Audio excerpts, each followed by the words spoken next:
अस्सलाम वालेकुम और खुशामदीद। मैं हूं फाहद हुसैन। आज एक अजीब सा दिन है। एक तरफ तो 4-1 से पाकिस्तान की हॉकी में शिकस्त बरतानिया के हाथों, ऊपर से सियासी मैदान में भी आज हर तरफ से इल्ज़ामात की बारिश और साथ साथ सुप्रीम कोर्ट का एक बड़ा फैसला।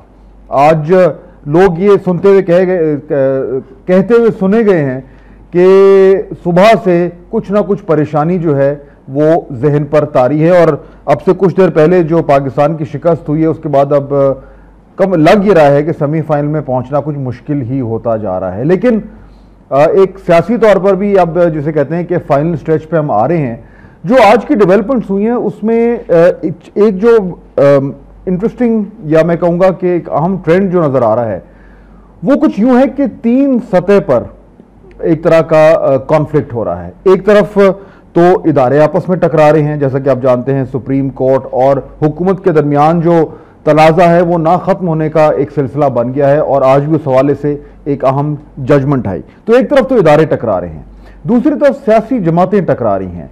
आज के दिन PMLN और पाकिस्तान तहरीक इंसाफ के दरमियान एक बार फिर इल्ज़ामात का तबादला हुआ और आज खुद पाकिस्तान तहरीक इंसाफ के सरबराह जनाब इमरान खान साहब ने एक धुआंधार प्रेस कॉन्फ्रेंस की, जिसमें उन्होंने मियां नवाज शरीफ के ऊपर बिल्कुल डायरेक्ट 11 सवालों से पूछे, डायरेक्ट इल्जामात लगाए और कहा कि वो खुद आकर इनका जवाब दें। तो एक तरफ इदारों का टकराव, एक तरफ जमातों का टकराव और साथ साथ अफराद का टकराव भी हो रहा है, क्योंकि अब जिस तरह के इल्जामात आपस में एक दूसरे के ऊपर डाले जा रहे हैं वो बिल्कुल जाती नेचर के हैं। नाम ले लेकर एक दूसरे के खिलाफ जो है वो इल्जामात की बारिश हो रही है।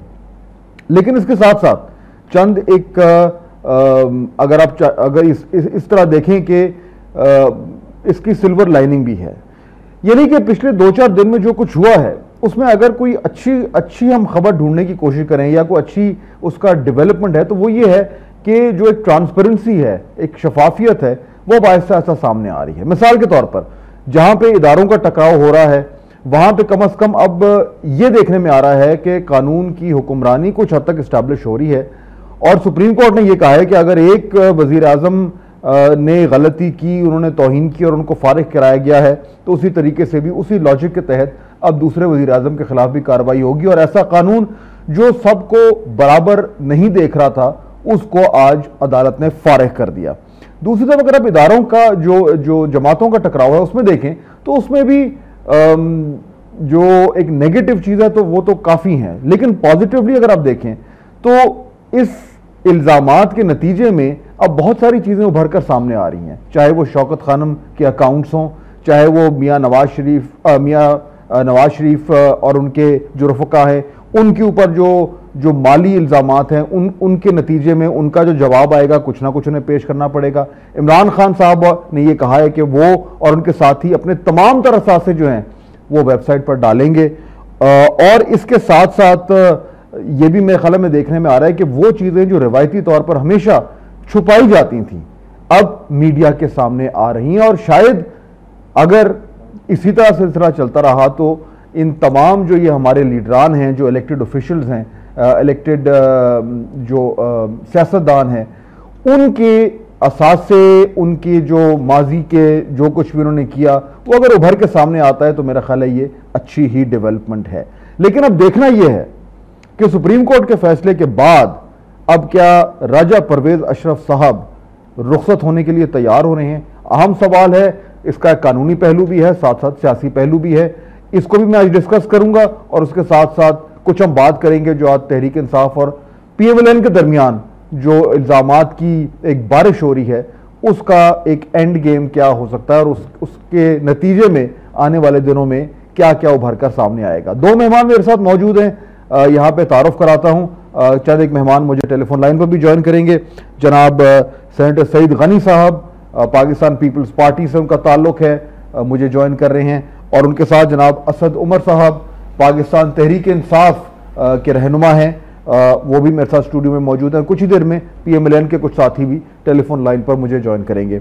वेलकम टू द शो आप दोनों को। सईद साहब, ये जो आज जो कुछ हुआ कोर्ट में जो कि एक्सपेक्टेड था, होना ही था, जनरली इस पर पॉजिटिव रिएक्शन आ रहा है। वो इसलिए आ रहा है कि ये एक डिस्क्रिमिनेटरी लॉ था गलत तरीके से, गलत तरीका तो शायद ठीक हो, लेकिन जो उसके अंदर कंटेंट था वो ये था कि जी कुछ लोग जो हैं वो कानून से ऊपर हैं और बाकी आवाम जो है वो कानून के तहत है। आप लोग जाहिर बात है इससे खुश नहीं हैं, ना खुश होने की बुनियाद क्या है? देखिए फर्स्ट साहब, बात यह है कि ऑलरेडी कॉन्स्टिट्यूशन में आर्टिकल 248 मौजूद है जिसके अंदर कुछ लोगों को इम्यूनिटी है। अब अगर इस बुनियाद पर आप कहें कि जी डिस्क्रिमिनेशन है तो फिर वो कॉन्स्टिट्यूशन में भी है, लेकिन अगर ये उसको फंडामेंटल अगर इसको चीज़ बना दें कि इस बुनियाद पे पूरा आपका आइन बनेगा तो फिर उसमें बहुत सारी चीज़ें आ जाएंगी, पूरा आपका जो ये स्ट्रक्चर है स्टेट का वो मैं समझता हूँ कोलैप्स कर जाएगा। इस फैसले के नतीजे में नहीं, इस फैसले के नहीं, ये जो प्रिंसिपल और थ्योरी जो आप कह रहे हैं ना, देखिए किसी को बाय नेम तो कोई इम्यूनिटी नहीं है, वो जो उसकी पोजीशन है, जिस जगह वो बैठता है, जो उसका ओहदा होता है उसको दिया हुआ है। अब जजेस के हवाले से भी एक चीज़ है, अगर हम ये कि मान लेंगे चलें जी 248 नहीं है और सब बराबर हैं, तो फिर जजेस कोई फरिश्ते तो नहीं, आसमान से तो नहीं उतरे हुए, फिर उनको भी उसी तरह ट्रीट किया। लेकिन ये कानून सिर्फ वज़ीर आज़म को बचाने के लिए बनाया गया था, ये आपके वकील ने खुद कोर्ट में कहा। नहीं, अब वो उन्होंने बस मुझे ही पता किस तरह से कह दिया, लेकिन बुनियादी चीज़ ये है, और आज ये बात अटॉर्नी जनरल साहब ने भी कही कि जो आपका कंटेम्प्ट ऑफ कोर्ट ऑर्डिनेंस था 2003 का, उस हवाले से एक ऑलरेडी आपके यहाँ पिटीशन पेंडिंग है जिसको 16 जज सुन रहे थे 2007 से, और उसका बेसिक उसमें पॉइंट ये रेज किया गया था कि 2003 का जो ऑर्डिनेंस है वो है भी कि नहीं है, एग्जिस्ट भी करता है कि नहीं करता है, और उस पर कोई जजमेंट नहीं आई। तो जब एक 16 जजेस का बेंच जब उसको सुन रहा था तो मुनासिब तो ये था कि उसी पिटीशन को इसके साथ टेकअप कर लिया जाता, और ये प्ली भी ली गई थी गवर्नमेंट की तरफ से कि आप एक लार्जर बेंच या फुल कोर्ट जो है वो उस पर बना दें ताकि वो लेकिन सारी रिजेक्ट हो गई, लेकिन वो रिजेक्ट हो गई। अब पॉइंट ये है, नहीं, अब पॉइंट ये है कि 16 जजेस के सामने एक इशू अगर पेंडिंग है तो 5 जजेस उस पर कैसे डिसीजन दे सकते हैं? इशू तो अपील पे जा सकते हैं, बट इस टाइम आ गया है, अपील तो खैर पता नहीं आगे की बात है, लेकिन दूसरी इसमें बुनियादी बात ये है 12 जुलाई की जो पोजीशन है उसमें हम वापस चले गए। मैं let me come back to you Asad साहब, ये जो कुछ हुआ है इससे अब ये बिल्कुल क्लियर है कि जो दूसरे वजीर आजम हैं he should start packing his bags. देखिए उसमें तो कोर्ट के पास कोई चॉइस ही नहीं है ना, क्योंकि वो तो अगर कोर्ट कोई फैसला अदर देन जो उन्होंने यूसुफ रजा गिलानी साहब के साथ किया था वो अगर राजा परवेज अशरफ साहब के साथ करते हैं तो सबसे पहले तो यूसुफ रजा गिलानी वापस कोर्ट में आ जाएंगे डिस्क्रिमिनेशन लेके। आर्टिकल 25 कहता है डिस्क्रिमिनेट नहीं कर सकते, तो कोर्ट के पास तो कोई चॉइस ही नहीं है। एक दफा जब उन्होंने फैसला कर दिया पहले वजीर आजम के बारे में, तो अब दूसरा हो या तीसरा हो या चौथा हो वहीं पे जाएंगे। सवाल जो असल पूछने का एक तो लीगल बैटल है, लेकिन उसकी सियासी बुनियाद क्या है जिसकी वजह से ये लीगल बैटल हो रही है, ठीक है ना। अब ये आर्ग्यूमेंट करना कि कोई वजह थी other than to protect the prime minister, तो जाहिर है मेरे ख्याल में अटेम्प्ट भी नहीं करनी चाहिए आर्ग्यूमेंट करने की, ठीक है। अब हम एक मखमसे में आके फंस गए हैं जहां पे एक तरफ आपकी एक इलेक्टेड लीडरशिप है, पार्लियामेंट है, एक वजीर आजम का ओहदा है जो हम सबके लिए मोहतरम है, ठीक है ना। ये हम हर पाकिस्तानी के, चाहे आपको राजा परवेज अशरफ पसंद हो ना हो, यूसुफ रजा गिलानी पसंद हो ना हो, वजीर आजम पाकिस्तान का ओहदा हम सबके लिए मोहतरम है। अब अगर एक के बाद दूसरे के बाद तीसरा कानून की खिलाफ वर्जी करने की वजह से प्राइम मिनिस्टर फारिग किया जाएगा, ये किसी के भी इंटरेस्ट में क्या होगा, ठीक है। अब वही तो, अच्छा इसका रूट कॉज क्या है? इसका रूट कॉज वो खत है। खत का रूट कॉज क्या है? अच्छा खत का रूट कॉज क्या है वो भी जरा से। 1973 में पाकिस्तान में कानून बना ट्राइकोटमी ऑफ पावर की बुनियाद के ऊपर। भुट्टो साहब मरहूम लीडर थे जिनके वक्त में बना, सबसे बड़ा उनका तोहफा इस मुल्क के लिए। उसमें साफ साफ लिखा हुआ है कानून बनाने का इख्तियार पार्लियामेंट के पास, कानून की तशरीह करने का इख्तियार सुप्रीम कोर्ट के पास। सुप्रीम कोर्ट ने तशरीह कर दी, वो कह रहे हैं आप खत लिखिए, अब आपके पास कोई चॉइस नहीं। लेकिन ये फंडामेंटल चीज को ये डिसएग्री कर रहे हैं, प्रॉब्लम यहाँ पे आ रहा है साहब। ये कह रहे हैं कि सुप्रीम कोर्ट का इंटरप्रिटेशन का राइट है तो सही, लेकिन आप क्या लेकिन एक बात तो मैं गुजारिश करूं, ये इंटरप्रिटेशन नहीं कि सुप्रीम कोर्ट ने खत लिख दो, ये जजमेंट है, तो ठीक है उनका हक बनता है, नहीं हक बनता है। सुप्रीम कोर्ट का काम ही है कि जजमेंट पास करे। मेरी गुजारिश सुने, आइन में आर्टिकल 239 से 239 का 5 और 6, 5 में तो ये कि कोई चैलेंज नहीं हो सकती अमेंडमेंट, जो भी कर ले पार्लियामेंट को इख्तियार है, और 6 जो है वो ये कहता है कोई लिमिट्स भी नहीं है उसकी, ठीक है जी, जितनी अमेंडमेंट चाहें वो कर सकते हैं, जिस तरह की चाहें वो कर सकते हैं। लेकिन उसके बावजूद सुप्रीम कोर्ट सुनता भी है, और सुप्रीम कोर्ट कई अमेंडमेंट्स को जो है वो अंडू भी कर देता है और नहीं भी मानता है और रिजेक्ट भी कर देता है।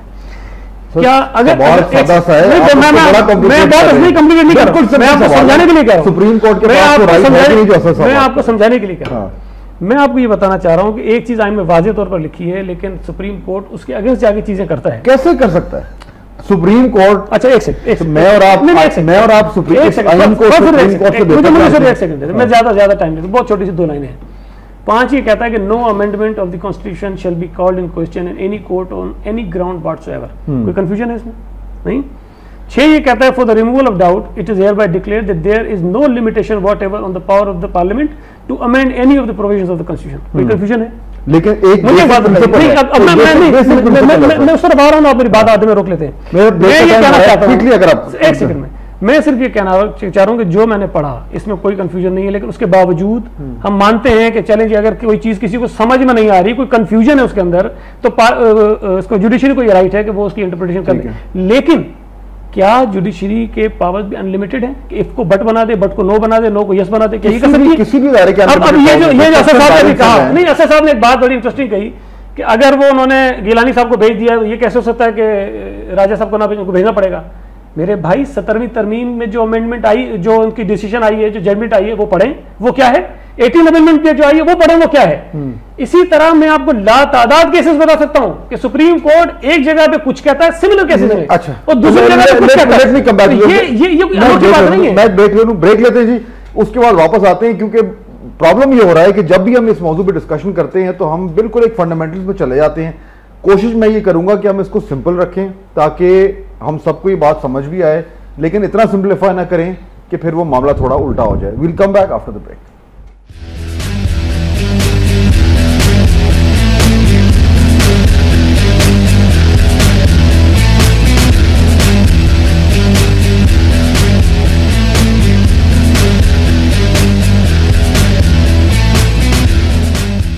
ब्रेक के बाद खुशामदेद। डिस्कशन ये हो रही थी कि जो आज लॉ जिसको स्ट्राइक डाउन कर दिया गया है उसमें क्या सुप्रीम कोर्ट के पास ये राइट नहीं है, और आर्ग्यू ये किया जा रहा था कि आइन में बड़ा सिंपल है, आइन की तशरीह जो है वो सुप्रीम कोर्ट की जिम्मेदारी है, कानून बनाना जो है वो पार्लियामेंट की जिम्मेदारी है। ये एक बेसिक प्रिंसिपल है, बताएं। मेरी नजर से नहीं गुजरा, शायद उनको पता है जिसमें लिखा है कि तशरीह करेगा। अच्छा यार, अगर ये तो पूरा सही साहब पूरा कॉन्स्टिट्यूशन सिस्टम पाकिस्तान में खुल जाएगा। देखिए ये जो हमारा जो दस्तूर जो जिसके बुनियाद में मुल्क चल रहा है वो तो यही है, चाहे कमल इंसान हो, असद उमर जैसा कमल इंसान के पास ये इख्तियार हासिल है, ना सईद गनी जैसे सलाहियत इंसान के पास इख्तियार है, या आखिरकार इख्तियार जो है, और हुकूमत अल्टीमेटली डिसीजंस के ऊपर ये सबमिट भी करती रही। ये मैं नहीं कहता, ये सईद गनी साहब नहीं कहते, वो हमेशा एंड में जाकर सबमिट। लेकिन मैं जब बात कर रहा था, मैं आपसे ये कह रहा था कि हम ये सिचुएशन के अंदर फंस गए। अब जमहूरी हुकूमत है, जमहूरी हुकूमत हमें बार बार हर कुछ माह के बाद हमें खबर देती है कि निज़ाम खतरे में, और एक साजिश की जा रही है निज़ाम को लपेटने की। निज़ाम भी खतरे में, हम जमहूरियत को भी नहीं छोड़ना चाहते। आप कह रहे हैं कि हम तो खत लिख ही नहीं सकते क्योंकि पीपल्स पार्टी की गवर्नमेंट ये खत नहीं लिख सकती, बीबी शहीद की ये कब्र के ऊपर ट्रायल होगा। ठीक है यार, कॉन्स्टिट्यूशन के अंदर, जमहूरियत के अंदर रास्ता मौजूद है। अच्छा, उसके अलावा जो मईशत का हशर हो रहा है वो सबको पता है। जो अर्ली इलेक्शन कॉल करें, इंटरिम गवर्नमेंट को आने दें, खुद ही लिख देगी खत, आपका भी प्रॉब्लम खत्म हो गया, जमहूरियत भी बच गई, वो जो साजिशें हो रही हैं वो भी सारी खत्म होगी, सार आपका प्राइम मिनिस्टर जो बार बार उड़ाया जा रहा है वो भी खत्म हो गया। लेट्स गो बैक, अवाम के पास जाएं, नया मैंडेट लेके वापस आ जाएं। लेकिन ये हल वो है जो ये तब ही लेंगे जब इनको सूट करेगा। जरदारी साहब की अपनी कैलकुलेशन है, तो हमारी चॉइस है, आपकी चॉइस है, बिल्कुल चॉइस है, और उसकी टाइमिंग जो है वो आपके पास एक बहुत बड़ा टूल है। वो टाइमिंग आप मेरा ख्याल है तब इस्तेमाल करेंगे जब आपके ख्याल में या सदर साहब के ख्याल में बिल्कुल परफेक्ट टाइम होगा पीपल्स पार्टी के। वो परफेक्ट टाइम कब आएगा? जब लोड शेडिंग खत्म हो जाएगी, जब आप उसमें पैसा इंजेक्ट कर देंगे। आई एम श्योर कैलकुलेशन हैं, लेकिन प्रॉब्लम ये हो रहा है सर कि जब आप ये नहीं कर रहे और इलेक्शन कॉल नहीं कर रहे, और ये दूसरा वजीर आजम जाएगा, फिर तीसरा आएगा, कॉन्स्टेंट क्राइसिस है इस मुल्क में। लेकिन फर्क मुझे एक बात बड़ी अजीब सी लगती है, हर आदमी या ख़ास तौर पे जो हमारे क्रिटिक्स हैं वो पता नहीं कि हमें ही आके कह देते हैं क्या खत लिख दो। वो जब झगड़ा होता है तो दूसरे को भी समझाया जाता है, अगर झगड़ा है तो, कि भाई खुदा के लिए ये नहीं मानते तुम ही मान जाओ।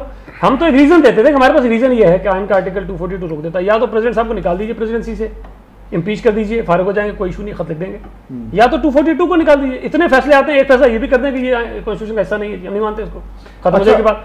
अब ये दो आसान से हल है सर, ये सर्कुलर लेकिन हमारे पास एक रीजन है, उसकी वजह से हम नहीं लिख रहे हैं। किसी और के पास ये रीजन नहीं है कि हमें फोर्स करें। ये सर्कुलर आर्ग्यूमेंट है। प्रॉब्लम ये है साहब कि ये पिछले को साल से ना यही डिस्कशन होती है, हर बारी वो कोर्ट में होता है। पीपल्स पार्टी का आर्गुमेंट जो है वो हमें पता है, उसके बाद भी देखें गिरानी साहब चले गए, हम समझते हैं गलत हटाए गए, चले जाएंगे, हम समझते हैं गलत हटाए गए, लेकिन हमने उस फैसले को माना, वो चले गए, दूसरा प्राइम मिनिस्टर आया, एज पर कॉन्स्टिट्यूशन जो प्रोसीजर इसके अंदर है ले डाउन हमने फॉलो किया, तीसरा भी आ जाएगा, चौथा भी आ जाएगा। लेकिन जो आप बात कर रहे थे असद साहब रूट कॉज की, ठीक है, लेटर है, लेटर के पीछे स्विस केसेस हैं, स्विस केसेस के पीछे करप्शन चार्जेस हैं। ये किताब जो पुरानी किताब है, फिर आप चले जाइएगा। अगर आप स्विस केसेस की बात करते हैं, वो केसेस पाकिस्तान में रीओपन हुए after the judgment of the NRO, Pindi में अकाउंटेबिलिटी कोर्ट्स के अंदर वो केसेस सारे खत्म हो गए। सर मैं जो अदालतों के फैसलों को मानते हैं, दूसरा पॉइंट उठा रहा हूँ जो जुड़ रहा है उस चीज से भी, जो आज पीएमएल और नून लीग के दरमियान भी हो रही है। आप लोग उसके साइडलाइंस पे मजे ले रहे हैं और फायदा भी शायद आपको ही हो रहा है। सबसे ज्यादा विक्टिम तो हमारे इन चीजों के इल्जाम हम पे लगे, जितना खौर हमें। मेरा ये पॉइंट है कि वो चाहे वो स्विस केसेस लें, ये जो किताब आई है कैपिटलिज्म अकीलीज हील, पुरानी किताब है 2005 की, अब वो एकदम हमारे पाकिस्तानी डिस्कोर्स में आ गई है, हर जगह कोर्ट। उसमें मियां नवाज शरीफ के बारे में, जरदारी साहब के बारे में पूरी डिटेल लिखी हुई है। अब सवाल ये उठ रहा है कि जी अगर वो सारा कुछ ये है करप्शन केसेस, कोर्ट में क्यों नहीं गए? मैं ये पॉइंट आपके सामने रखना चाह रहा हूं कि ये सब कुछ जो निकल रहा है, ये इसका पॉजिटिव चीज आपको नजर आ रही है? मतलब इसका जवाब तो कोई नहीं आ रहा। आज आपकी तरफ से जवाब आया है, खान साहब ने कहा जी ये ले मेरे सारे एसेट्स हैं, आपके भी शायद एसेट्स मेरा ख्याल है वेबसाइट पे आ जाएंगे। So that's one positive thing. Noon league हो, जरदारी साहब हों, सईद गनी साहब हों, इनके दोस्त हों, ये प्रोसेस ऐसा लग रहा है आपको कि ये सब कुछ सामने आ जाएगा ओपन? देखें, इसका सबसे जो पॉजिटिव जो नतीजा निकल सकता है और जो मेरी उम्मीद है कि होगा अल्टीमेटली, वो ये है कि इस वक्त आपका जो निज़ाम है उसमें एक सिर्फ कमज़ोरी रह गई है। आपके पास मीडिया आज़ाद है, सवाल पूछे जा सकते हैं, ये जितनी चीज़ें रेज़ की जा सकती हैं। आपके पास एक अदलिया है जो इंडिपेंडेंट ऑफ द एग्जीक्यूटिव है, आपको उसका फैसला पसंद आए या ना आए, आप ये नहीं कह सकते कि वो ताबे हैं हुकूमत के, वो इंडिपेंडेंट अपने फैसले करते हैं। इस वक्त मिसिंग लिंक क्या है जो अगर क्रिएट कर दिया जाए तो ये इल्ज़ामबाजी जो इस वक्त टॉक शोज पे होती है और प्रेस कॉन्फ्रेंसेस के जरिए होती है, वो एक निज़ाम के जरिए हल हो सके और हमें इसमें पढ़ना ही ना पड़े। एक इंडिपेंडेंट इन्वेस्टिगेशन एजेंसी जो प्रोसिक्यूशन कर सके, वो हमारे पास अभी तक नहीं है, वो एग्जीक्यूटिव के कंट्रोल के अंदर है। सुप्रीम कोर्ट ने पिछले 3 या 4 साल में जितनी भी इन्वेस्टिगेशंस आगे ले जाने की कोशिश की हैं, डायरेक्शंस दी हैं, वो सारी जाके रुक गई क्योंकि आपके पास इन्वेस्टिगेशन एजेंसी। मैं कहता हूं, मैं पीपल्स पार्टी के पॉइंट ऑफ व्यू लेता हूं, सब इल्जामात गलत हैं। अगर एक इंडिपेंडेंट क्रेडिबल एजेंसी होती जिस पर लोगों का एतमाद होता, इनके फेवर में ना होता। सो मेरे ख्याल में अगर आप पूछते हैं कि वो सिल्वर लाइनिंग क्या है कि अल्टीमेटली इससे जो बेहतरी आए सिस्टम के अंदर, तो सबसे बड़ी बेहतरी तो ये आ सकती है। सही साहब, ये अच्छी बात है ना, ये सब कुछ अपना सामने कॉम के ला रहे हैं। खान साहब ने आज कहा जी देखें ये मेरे एसेट्स हैं, एक एक चीज है ये सामने मैं रख रहा हूं, और सिर्फ अपने भी नहीं, सारे जितने उनके इर्द गिर्द लोग हैं वेबसाइट पर डाल रहे हैं। आपके लोगों के सारे हमारे सबके पड़े होते हैं। बिल्कुल सही है। नहीं, मैंने जब इलेक्शन लड़ा है दिया और उसमें जरा बराबर भी कोई प्रॉब्लम नहीं है, उसमें चेक करा ले। जरदारी साहब के एसेट्स किसी को क्यों नहीं पता? मेरा ख्याल इलेक्शन कमीशन की वेबसाइट पे होते हैं। जरदारी साहब के एसेट्स किसी को क्यों नहीं पता सर? जब उन्होंने नॉमिनेशन पर डेफिनेटली दिया उन्होंने, अगर किसी को डाउट है कोई चैलेंज कर ले। फाद यही प्रॉब्लम है ना। देखें, मैं जरदारी साहब की नहीं बात कर रहा, मैं कह रहा हूं मैं अपनी बात करता हूं। मैंने एसेट डिक्लेयर कर दिए, मैंने छुपा लिए, उसमें पता कैसे चलेगा कि ये गलत है? मैं यही तो बोल रहा हूं ना, सही यही तो मैं कह रहा हूं ना कि अगर एक इंडिपेंडेंट इन्वेस्टिगेशन एजेंसी हो जो क्रेडिबल हो, जिस पे सबका एतमाद हो, आप वो इन्वेस्टिगेशन एजेंसी के पास जाएंगे आप, ठीक है? इस वक्त वो एग्जिस्ट नहीं करता है। मेरी बात आपको, ये बड़ा आसान है। मैंने जो भी लिखा है इलेक्शन कमीशन को, जो मैंने सबमिट किए हैं, अगर कोई ये समझता है कि वो गलत है, वो चैलेंज कर सकता है उसको। यार चैलेंज तो कर देता है, इन्वेस्टिगेशन कौन करेगा ना? चेक कौन करेगा? इलेक्शन कमीशन करेगा।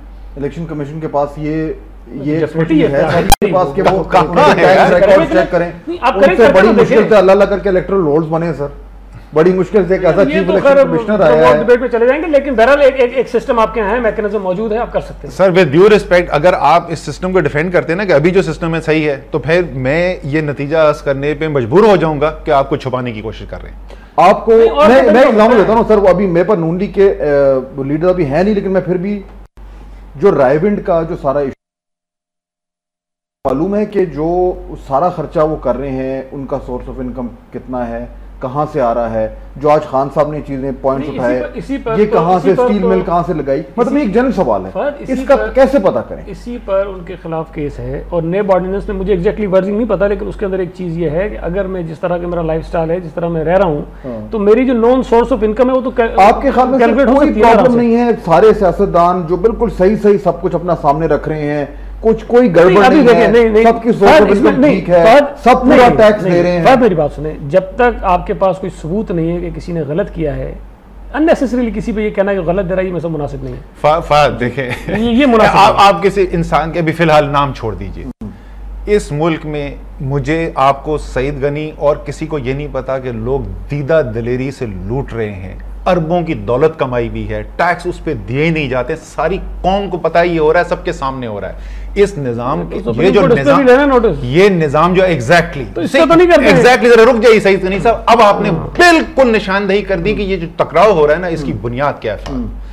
क्योंकि वो एक्शन जो एग्जीक्यूटिव को लेने चाहिए, जो अगर एक इंडिपेंडेंट इन्वेस्टिगेशन एजेंसी होती वो एक्शन लेते, क्योंकि वो नहीं ले रहे, तो सिर्फ बच गया कौन सा इदारा मुल्क में जो एक्शन ले सकता है, वो सुप्रीम कोर्ट है। जब सुप्रीम कोर्ट ने आके 1, 2, 3, 4 केसेस उठाने शुरू किए, आपने कहा जुडिशियल एक्टिविज्म, ये देखें, they are gunning for us. अभी आपने खुद रिक्वेस्ट की सुप्रीम कोर्ट को करना चाहिए। मैं बता रहा हूं ना, मैं आपको बता रहा हूं, देखें सुप्रीम कोर्ट करप्शन पे नोटिस ले ले, 100 ले ले, जो कर रहे हैं उनको फांसी पे चढ़ा दे, अगर कोई हमारी तरफ से आवाज निकाल दे तो हम उसके जिम्मेदार होंगे। जहां पॉलिटिकल डिसीजंस आएंगे, जहां पॉलिटिकल मोटिव्स होंगे, उसकी बनेगी, पीएमएलएन पिटीशन बनेगी। फैसला करेगा कि पॉलिटिकल मोटिव्स हैं। नहीं, ये क्या है? प्राइम मिनिस्टर को हटा दिए, पॉलिटिकल नहीं है। नहीं, ये तो आपने प्राइम मिनिस्टर, नहीं मेरी बात सुने, आप सिंपल लॉ है। देखिए उन्होंने कहा कि आप ये सुप्रीम कोर्ट की जजमेंट है, आप जजमेंट फॉलो नहीं कर रहे। आप ये कहते हैं ना कि करप्शन हो रही है, आप प्राइम मिनिस्टर को करप्शन में निकालते ना, आप साबित करते हैं कि उसने करप्शन की, उसको निकालते आप, आपने उसमें नहीं निकाला सर, निकाल अगर उन्होंने, आपने निकाला पॉलिटिकल रीजंस पे। एक जजमेंट है, एक जजमेंट है, उसमें पिटिशनर कौन था? पिटिशनर जो भी हो सर, पीटीआई थी, पीएमएलएन थी, जजमेंट किसकी है? पीटीआई थी, पीएमएलएन थी पिटिशनर। उस केस में पीटीआई और पीएमएलएन पिटिशनर, पिटिशनर जो भी करे, आप कॉन्स्टिट्यूशन वायलेट जो भी करे, मैं आपको एक सेकंड, दैट डजंट मैटर, एक सेकंड, पिटिशन जो भी करे, मैं भी साबित करता हूं ये पॉलिटिकल है। अच्छा, मैं ब्रेक ले लूं, मैं भी साबित करता हूं political. Let's take a quick break, break के बाद वापस आते हैं तो थोड़ा सा इसको मजीद आगे बढ़ाएंगे और कोशिश ये करेंगे कि जो ये मैं करप्शन की बात कर रहा था, चाहे वो इल्ज़ाम मियां नवाज शरीफ पे हो या सदर साहब पे हो या पीटीआई पर हो, इसको टैकल करने का इफेक्टिव तरीका क्या है? ब्रेक के बाद।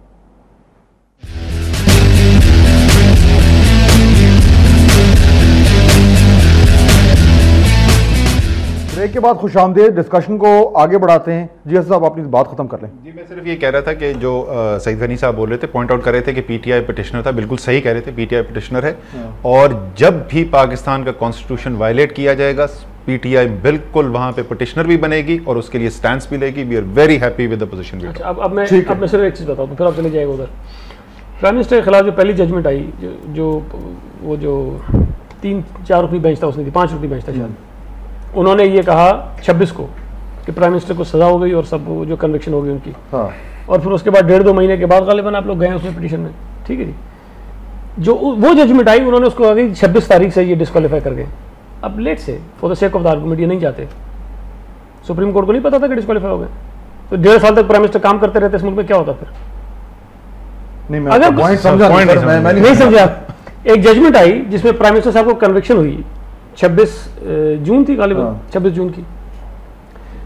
उस जजमेंट के आने के बाद जो अरसा रहा बीच में, जब इन्होंने जाके पिटीशन की और जो उसकी जजमेंट आई, उसके अरसे में कोई 1.5-2 महीने का था ना, जो बीच में गुजर गए थे, मतलब बैकडेटेड जजमेंट आई है ना। उन्होंने कहा कि 26 तारीख से डिस्क्वालीफाई हो गए ना, ये कहा है। मैं ये कहना चाहता हूं कि अगर कोई पिटिशनर ना जाता उसके खिलाफ, प्राइम मिनिस्टर तो डिस्क्वालीफाई कर गए थे ना, इस पर जजमेंट तो सुप्रीम कोर्ट 26 तारीख से। नहीं, वो तो अपील में गए हुए थे ना सर। कौन अपील में? वो अपील में गए हुए। कौन अपील में? अच्छा, मैं फिर समझा दूंगा आपको। दस्तगीर साहब मेरे साथ मौजूद हैं टेलीफोन लाइन पर, पीएमएलएन के डिप्टी सेक्रेटरी इत्तलात हैं।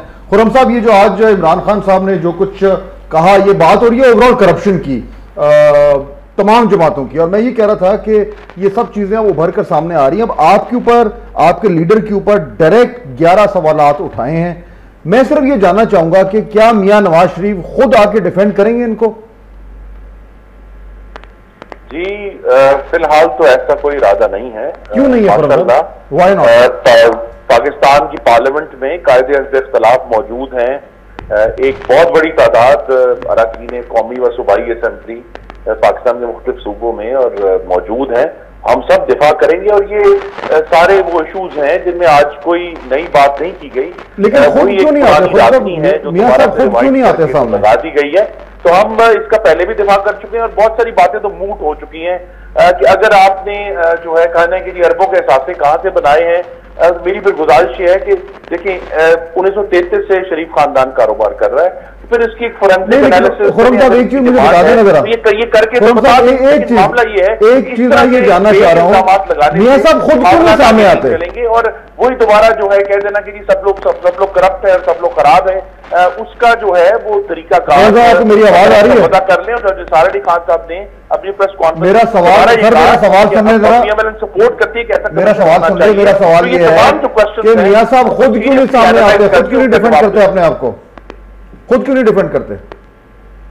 जी नहीं, मैं देखिए ना ये ऐसी बातें हैं जो मुख्तलिफ इलाकों से अगर तो वाकई ये संजीदा है और उनके पास सबूत मौजूद हैं और ये समझते हैं कि एन मामलात में किसी भी तरह पाकिस्तान के अवाम का पैसा लूटा गया है, तो इनको चाहिए कि अदालत में जाएं, क्योंकि मैं और आप जितनी मर्जी गुफ्तगू कर लें और मुख्तलिफ जो फोरम जो जितनी मर्जी गुफ्तगू हो जाए, ये काम अदालत का है कि वो किसी को बेगुनाह या गुनाहगार करार दे दी, तो इसका फैसला भी अदालत में। अच्छा। उसके अलावा जो है बाकी ओके, मैं जरा जवाब ले लूं।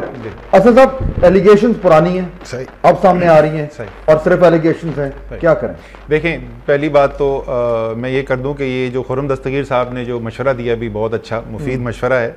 ये अगर ख्वाजा आसिफ साहब को भी परसों यही मशवरा दे देते तो शायद ये डिस्कशन ना हो रही होती इस वक्त। ठीक है जी, फर्क आप रिस्पांस का देख लें कि जब आपकी पोजीशन क्लियर होती है और क्लीन होती है तो आपका रिस्पांस क्या होता है। 4 बजे शायद आई थी प्रेस कॉन्फ्रेंस ख्वाजा आसिफ साहब की, 6 बजे इमरान खान बैठे हुए थे टेलीविजन के ऊपर प्रेस कॉन्फ्रेंस में जवाब दे रहे थे, पॉइंट बाय पॉइंट जवाब दे रहे थे, राइट। सेकंड चीज ये है कि ये जो एलिगेशंस उन्होंने क्वेश्चन सामने रखे हैं, ये क्वेश्चंस वो सही कह रहे हैं, ये क्वेश्चंस रेज भी हो चुके हैं, कोर्ट के अंदर है, इसके अंदर कुछ तो ऐसे मामलात हैं जिसके अंदर सेटलमेंट भी हो चुकी है और एडमिशन हो चुकी है कि हाँ ये जो इसमें इल्जाम हैं वो सही थे, आउट ऑफ कोर्ट सेटलमेंट्स हुई नहीं है, उसके अंदर there on record statements record हुई नहीं है। सो लीडर, अगर आप दूसरे लीडर से ये एक्सपेक्ट करते हैं कि वो इल्जामात का जवाब देगा, रिमेंबर वो पीटीआई पे एलिगेशंस नहीं थे, वो एलिगेशंस थे वो इमरान खान के ऊपर थे, ये एलिगेशंस पीएमएलएन के ऊपर नहीं है। इसके अंदर आप पढ़ लीजिए कोई एलिगेशन, इसके अंदर मैं कह रहा हूं कि देखिए डबल स्टैंडर्ड नहीं हो सकते, आप डिमांड नहीं कर सकते एक सियासी लीडर से कि मैं आप पे इल्जाम लगा रहा हूं और आप जवाब दीजिए आके, और जब आप पर इल्जाम लगे तो आप कहें हम इसका जवाब नहीं देंगे, तो ये तो सवाल पूछने से पहले करना चाहिए था। साहब को खुद डिफेंड करना चाहिए आपके जाती तौर पर। सर मैं जरा सही साहब का व्यू भी ले लूं ताकि थोड़ा क्लियर हो जाए। ये दो रिवाइंड करके दोबारा चलना शुरू हो जाती है कि आपसे चंद माह पहले जनाब सलमान शहबाज शरीफ ने टेलीविजन पर आकर बड़ी तफसीली अपने खानदान के तमाम जो अकाउंट्स थे और उनकी जो एसेट्स थे उसके बारे में जो है वो वजाहत कर दी थी। अब ये बार बार वजाहत नहीं हो सकती, हमने वजाहत कर दी है, हमने अपने असासे जाहिर कर दिए, इनकम टैक्स की स्टेटमेंट जाहिर कर दी है, तो अगर दोबारा ही उसको उठाना है तो ये तो रागनी जरूर होगी, लेकिन हम इसकी वजाहत बड़ी तफसीलन सही साहब से आसान सवाल पूछना चाह रहा हूं और फिर एविडेंस आसान सवाल है सर आपके लिए। मैं बहुत आसान सा, मियां साहब को आना चाहिए खुद सामने। इन्होंने अभी एक बड़ी अच्छी बात की है, कहता है कि अदालतों में जाना चाहिए, तो इनसे कहें कि ये स्टे ऑर्डर लेना छोड़ दें, जो मुकदमा अदालतों में उनको चलने दें और जो फैसला आता है हम कबूल कर लेंगे उसको। कौन से स्टे ऑर्डर का जिक्र कर रहे हैं मियां शहबाज शरीफ वाला? मैंने ये जितने भी करप्शन के केसेस हैं ना, ये लाहौर हाई कोर्ट से, पिंडी हाई कोर्ट से, तो उससे स्टे ले लेते हैं, चलने नहीं देते। अभी भी जो 2-3 दिन पहले जब अकाउंटेबिलिटी कोर्ट ने टेकअप किए ये, तो वो अकरम शेख साहब गए, उन्होंने कहा जी स्टे हुआ है, आप नहीं सुन सकते। लेकिन ये खान साहब ने 11 सवाल सही पूछे हैं सर। इल्जाम तो बहरहाल हैं और कई तो मुझे पता है, ठीक है वो, और मियां साहब को खुद मुझे ऐसा पता है जो अभी तक लगा नहीं है, मैं कहीं और बताऊंगा। है कोई अभी टीवी पे नहीं बोलना चाह रहे? नहीं बोला हुआ मैंने, 30 करोड़ पे एमसीबी से लिए थे। क्या हुआ? जब प्राइवेटाइज हुई थी एमसीबी तो 30 करोड़ पे मियां साहब के अकाउंट में गए थे, उसके सबूत है मेरे पास सारे, में ले आऊंगा। खुर्रम साहब ये हर तरफ से ये मुतालबा है और ये मेरा ख्याल है कि मुतालबा जायज भी है। पंजाब में एक चूंकि मुख्तलिफ हमारे शहरों में और देहाती इलाकों में आप मोहल्लों में जाए ना तो मुख्तलिफ जगहों पे लोग बड़ी बड़ी चारपाइयां डाल के बैठे होते हैं, उसे कहते हैं मामे की अदालत। जिसमें कहा जी ये वो खा गया और वो तो वो खा गया और वो उतने खा गया और उसने उतने ले लिए। देखिए मामे की अदालत नहीं, अदालत पाकिस्तान की जो कानून की अदालत है उसमें ये फैसला हुआ। ख्वाजा आसिफ के लिए मामे की अदालत ठीक थी, ख्वाजा आसिफ साहब के लिए मामे की अदालत ठीक थी, के लिए मामे की अदालत ठीक थी। एविडेंस अगर टेक इट इनटू कोर्ट, हम तैयार हैं। हमारा ये दावा है कि हमारे हाथ साफ हैं और हम इन तमाम जो अदलिया है उस पर हमारा मुकम्मल एतमाद है, हम उसका सामना करेंगे और जो वो फैसला करेंगे वो हमें कबूल होगा। चौधरी साहब के अलावा अदालत पे एतमाद करें ना, वो दुरुस्त नहीं है। ये अब मेरी गुजारिश है, इससे जो है वो जो डिस्कोर्स है करप्शन का, जो हम सबकी ख्वाहिश है कि पाकिस्तान में करप्शन के खिलाफ एक जंग लड़ी जाए, वो डिस्कोर्स किसी भी तरह भी एडवांस नहीं हो रहा। यानी घूम फिर के बाद अदालत पे ही आ रही है, फिर आपको अदालत उठाती है, फिर ये लोग कहते हैं हमारा तो रोना यही है, हमारे केसेस ये कौन करे, हमारा तो रोना यही है कि इनके केसेस नहीं उठाते। Let me repeat what I was saying, ठीक है। हम अपने आप को असद उमर से स्टार्ट करें, सबसे पहले मेरी अकाउंटेबिलिटी से स्टार्ट करें, जाए मेरे जो मर्जी एसेट्स आपने कंगालने, जो मर्जी करना है, एक ऐसा निजाम लेके आए शफाफ इंडिपेंडेंट जिसमें पाकिस्तान के तमाम अवाम को एतमाद हो। अगर पिछले 4.5 साल से ये पार्लियामेंट चल रही है, 18वीं तरमीम, 19वीं तरमीम, 20वीं तरमीम, एक अकाउंटेबिलिटी लॉ नहीं पास हो सका, ये उसके ऊपर नहीं, ये रॉकेट साइंस है सर, कोई रॉकेट साइंस तो क्यों नहीं हो रहा? एग्जैक्टली मैं आपसे सवाल, अगर 18वीं तरमीम के लिए कॉम्प्रोमाइज हो सकता है, 19वीं के लिए, 20वीं के लिए, एनएसएफ सिर्फ अकाउंटेबिलिटी लॉ पे क्यों नहीं होता? कोई खतरा है, कुछ तो है जिसकी पर्दादारी है, कुछ तो छुपाने की कोशिश की जा रही है, इसकी वजह से लॉ नहीं बन रहा। एफआईए पे ट्रस्ट करते हैं? मेरे ट्रस्ट करने से नहीं, मैं पूछ रहा हूं ना, एज ए सेनेटर आपके ख्याल में एफआईए बिल्कुल फर्स्ट क्लास काम करती है, कोई उसमें पार्टी का सेनेटर हूं, मैं तो गवर्नमेंट के जितने इदारे हैं उन पर ट्रस्ट करता हूं, लेकिन जब आप ऑपोजिशन में थे तब करते थे? अगर ज्यादती होगी तो नहीं करेंगे, ठीक होगा तो करेंगे। लेकिन प्रॉब्लम ये नहीं, इनके साथ इनके साथ केस जरा मुख्तलिफ इसलिए है कि ये खुद कहते हैं अदालतें आजाद हैं, अच्छा भी आजाद हैं। अगर हमारे केसेस वो सुन ले तो ठीक है, आपके सुने तो आप कहते हैं कि पॉलिटिकल विक्टिमाइजेशन होगी। अदालतों में जाकर ये कहते हैं भाई अदालतों को डिसाइड करने देना कि पॉलिटिकल विक्टिमाइजेशन हो रही है नहीं हो रही है, सबूत तो उनके सामने जाएंगे सारे। लेकिन खुर्रम साहब प्रॉब्लम ये है ना कि अदालत जो है वो इन्वेस्टिगेटिंग एजेंसी नहीं है, वो खुद जाके ये काम नहीं कर सकती, वो मैक्सिमम ये कर सकती है कि जी कमीशन बना दे। अब अरसलान इफ्तिखार केस में भी जो है वो वापस चीज नैब को गई है, तो ये पॉइंट कि अगर प्रॉपर इन्वेस्टिगेशन पाकिस्तान में करनी है तो कौन सा अदारा करेगा? वाकई ये तो बहरान जब से ये हुकूमत बनी है ये कायम है कि चूंकि किसी भी तरह इख्तिसार की तरजीह नहीं रही और ये काम नहीं करना चाहते, तो इन्होंने पाकिस्तान की तमाम जो लॉ इन्फोर्समेंट और खासतौर पर ऐसी एजेंसीज जो करप्शन को इन्वेस्टिगेट कर सकती थी उनको पर्पसली जो है वो हॉबल किया है, हैंडीकैप किया है कि ताकि ये काम किसी भी तरह आगे आपकी जमात ने भी तो यही किया ना, अकाउंटेबिलिटी का एक्ट लाना है तो फिर अकाउंटेबिलिटी एक्ट पास कर ले, इनके पास मेजोरिटी है। जब जरूरत थी तो 68 मिनट्स में कंटेम्प्ट ऑफ कोर्ट एक्ट पास हो गया, लेकिन 4.5 साल पे अकाउंटेबिलिटी एक्ट नहीं आ सका।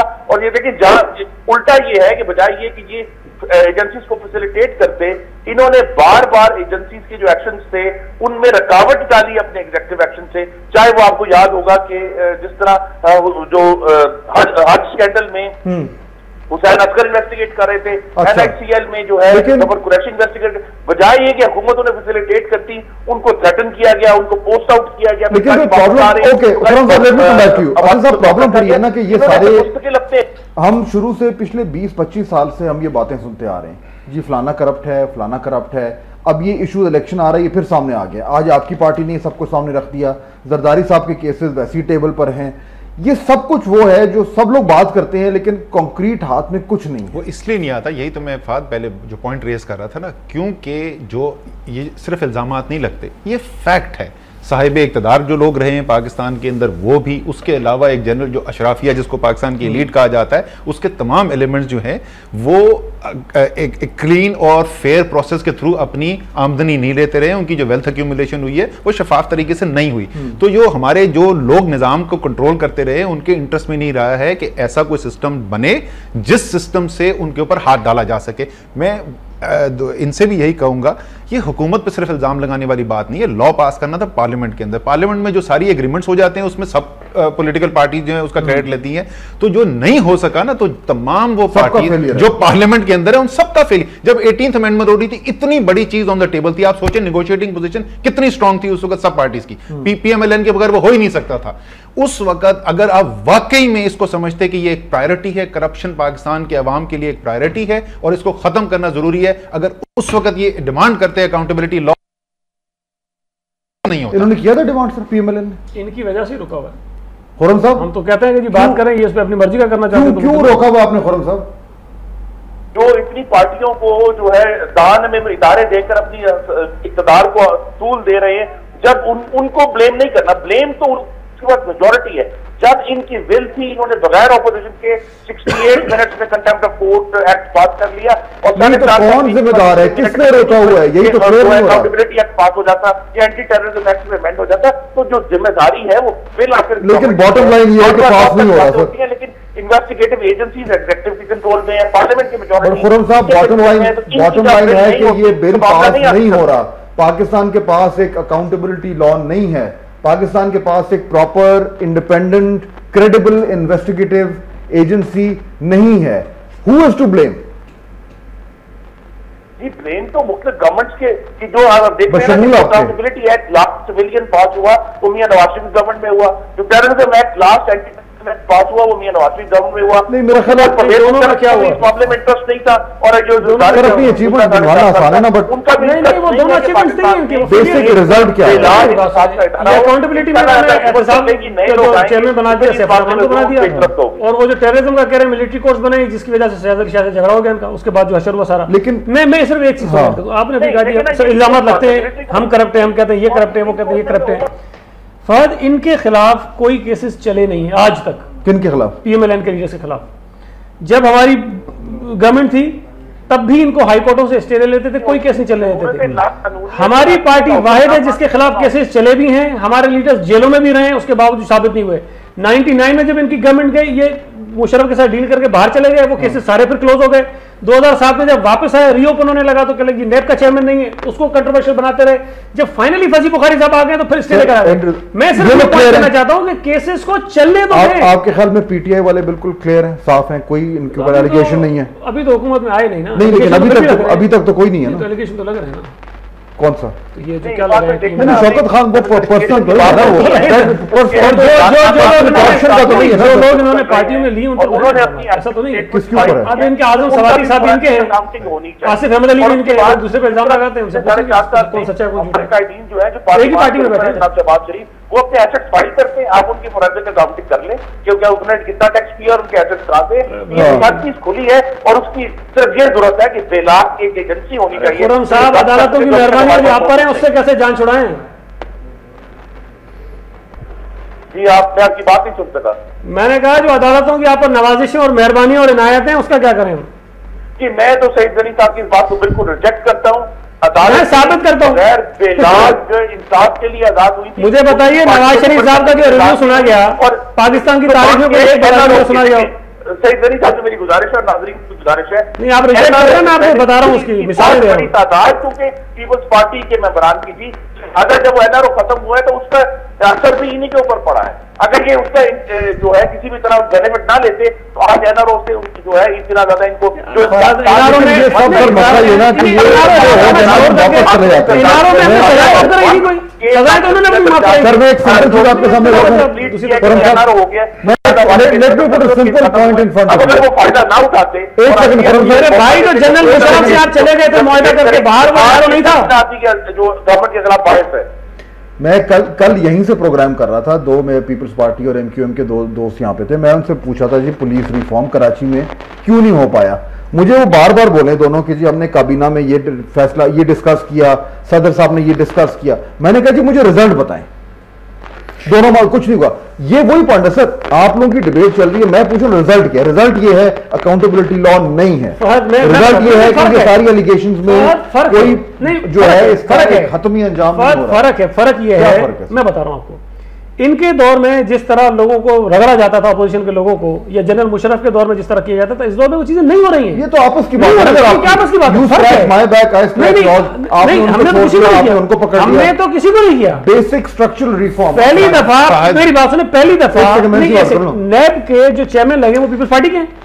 सर ये चीजें देखिए ना, हमने लार्जर पिक्चर को देखना उनकी जात पर कोई इल्जाम नहीं है। लुक एट द लार्जर कोई इल्जाम नहीं है। बेसिक स्ट्रक्चरल रिफॉर्म क्या रिजल्ट है? मैं वही तो बोल रहा हूँ ना फहद, मैं आपसे वही सवाल दोबारा, सोचें, आप भी सोचें और अवाम भी सोचे इस बात के ऊपर कि वही पार्लियामेंट जिसमें ये सारी इतनी ये आपस में लड़ाई झगड़े के बावजूद, जब दोनों के एमएनएस जो हैं वो डिस्क्वालीफाई हो गए डिग्री की वजह से और आपको 20th अमेंडमेंट पास करनी पड़ी, तो फौरन साथ मिल गए। और वही पार्लियामेंट में वही पार्टीज जब अकाउंटेबिलिटी लॉ पास करना है जिससे गिरफ्त में आएंगे वो लोग जो पार्लियामेंट में भी बैठे हैं, बाहर भी बैठे, तो 4.5 साल एग्रीमेंट नहीं होता। आपकी क्या जहां आपका कुछ छुपाने का है, जहां आपको खतरा है, इसीलिए मैं बोल रहा हूं, मैं बार बार आपसे कह रहा हूं, मुझसे इन्वेस्टिगेशन शुरू करें, लॉ स्टार्ट करें, उसमें लिख दें सबसे पहली इन्वेस्टिगेशन असद उमर की होगी। आपके पास कुछ छुपाने को है, कुछ गलत हुआ है, इसीलिए आप इसको नहीं होने देते ना। 20 साल से दोनों पे एक दूसरे पे इल्जामात लगाते रहे, ठीक है ना। एक ने एहतसाब कमीशन बना दिया और अकाउंटेबिलिटी ब्यूरो बन गया, पता नहीं क्या क्या बन गया। स्ट्रक्चरल रिफॉर्म की किसी ने ऐसी रिफॉर्म की जहां अपने कंट्रोल से बाहर इख्तियार दे देते किसी इन्वेस्टिगेशन को, किसी ने की पिछले 20 साल में? ना मुशर्रफ साहब ने की, ना पीएमएलएन ने की, ना पीपीपी ने की। क्यों नहीं करते? क्योंकि ऐसा निजाम अगर आ गया कि जिसमें शफाफ इन्वेस्टिगेशन हो, आजाद अदलिया हो, तो ये जो निजाम चल रहा है, जो लोग काबिज हैं, इस पे सब बह जाएंगे। उसके साथ नहीं है, पर्सनल इंटरेस्ट है, पर्सनल इंटरेस्ट को बचाया जा रहा है। मैं एक चीज करेक्ट कर दूं, जो 20th अमेंडमेंट आई थी वो डिग्रियों के इशू पे नहीं है। चलो जो कोई भी थी सर, जो बेसिक पॉइंट है उनका, बेसिक पॉइंट है कि आपका एक ऐसा रिफॉर्म नहीं आप ना आप ला सके, ना खुर्रम साहब ला सके। यही तो, अगर पीटीआई के जलसे बड़े हो रहे हैं तो शायद इसीलिए हो रहे हैं। लोग कह रहे हैं कि यार ये जो इतने अरसे से ये लोग आपस में लगे हुए, इन्होंने हमें अल्टीमेटली दिया किया है। तो जब इलेक्शन होंगे तो वो ठीक है, मैं उसमें नहीं जा रहा, बट ये बेसिक पॉइंट, स्ट्रक्चरल रिफॉर्म, ना आपने पुलिस को ठीक किया, ना आपने करप्शन के लिए कोई प्रॉपर लॉज बनाए, ना आपने इदारे ठीक किए, आपस में आपने कर ली चीजें, आपने उनको गाली दे दी, उन्होंने आपको गाली दे दी। अवाम के लिए बेसिक निजाम को ठीक करने के लिए कुछ चीजों पे तो आप हो सकता है कहें कि ये ठीक नहीं हुआ, ये ठीक नहीं हुआ, लेकिन अब ये जनरल जो स्टेटमेंट देते हैं ना, कुछ ठीक नहीं हुआ, ये गलत है। नहीं, आप लेजिस्लेशन जितनी इस गवर्नमेंट ने की है पाकिस्तान की हिस्ट्री में किसी ने नहीं की है, और ये हमारे मुखालफिन भी मानते हैं कि लेजिस्लेशन हमने अपने इंटरेस्ट में नहीं की है, हमने जो डेमोक्रेटिक जो आपका सिस्टम है, पूछना चाह रहा हूं ना, ये जो मौजूदा निजाम है, इसके जरिए ये करप्शन के जो इल्जामात हैं ये साबित हो सकते हैं? मौजूदा निजाम देखें, हो सकते हैं। कौन करेगा? मेरी बात सुने ना, ये तो हम सब मानते हैं ना कि अदालत इंडिपेंडेंट है। सर अदालत का काम नहीं है ये। सही ना, सुने तो सही ना, तो फिर मैं करूंगा फैसला, आप करेंगे? कौन करेगा फैसला? फैसला सिर्फ कौन करेगा सर? भाई मेरी बात तो सुने, जब अदालतें एक तरफ तो कहती हैं जी इसके केसेस को तो सुनो, हमारे ऊपर तो कोई स्टे नहीं आता, फौरन 2 दिन में करो, 3 दिन में करो, 4 दिन में करो, दूसरी तरफ स्टे दे देते हैं। ये रवैये ऊपर अदालतों को चाहिए। थोड़ा सा उसको खुर्रम साहब, मेरा पॉइंट ये था कि अगर अदालत दुनिया की बेहतरीन अदालत हो, क्रिमिनल केस चल रहा है, पुलिस ने अगर इन्वेस्टिगेट ठीक नहीं किया, केस फारिग हो जाएगा। ये वही पॉइंट है कि अगर हमारी सुप्रीम कोर्ट तो कहती है ना ठीक नहीं है, दोबारा करो, नहीं इसने ठीक नहीं है, थोड़ा आगे चले ना, थोड़ा आगे।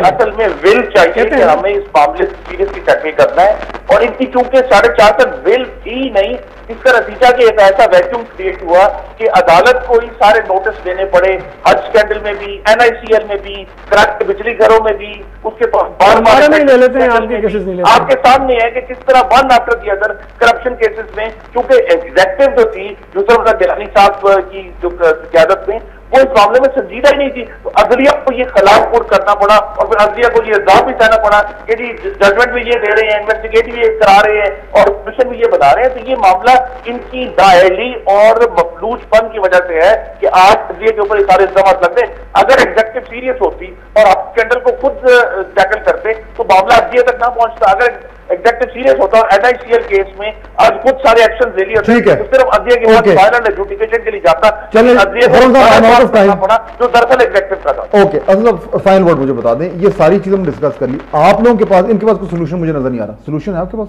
बिल्कुल, क्या सोल्यूशन? बिल्कुल, जैसे मैंने आपको बताया, एक comprehensive accountability law, independent investigation agency, जो भी प्रॉब्लम से क्या हो रहा है जो एग्जीक्यूटिव के कंट्रोल में ना हो, जिस तरीके से होता है अमेरिका में, बर्तानिया में, इंडिया में, जो सिटिंग मिनिस्टर है उसकी इन्वेस्टिगेशन हो जाती है, प्रेसिडेंट जो बैठा होता है उसकी इन्वेस्टिगेशन हो जाती है। तो हमारे प्राइवेसी हो रही है, ओ खुदा का खौफ करें, प्राइवेसी हो रही है भाई, मैं क्या बात साहब के किसको यार, अवाम को भी पता है कि कितनी इन्वेस्टिगेशन इंडिपेंडेंट हो रही है, कितनी नहीं हो रही, छोड़े ना इसको। मैं आपसे चले मैं आपसे एक सवाल पूछ लेता हूँ, आप खुद कह रहे हैं कि ये जो नवाज शरीफ के साहब के खिलाफ जो इल्जाम हैं ये दुरुस्त हैं, 4.5 साल से आप अदालत में स्टे दे देती है, उसको मैं क्या करूं?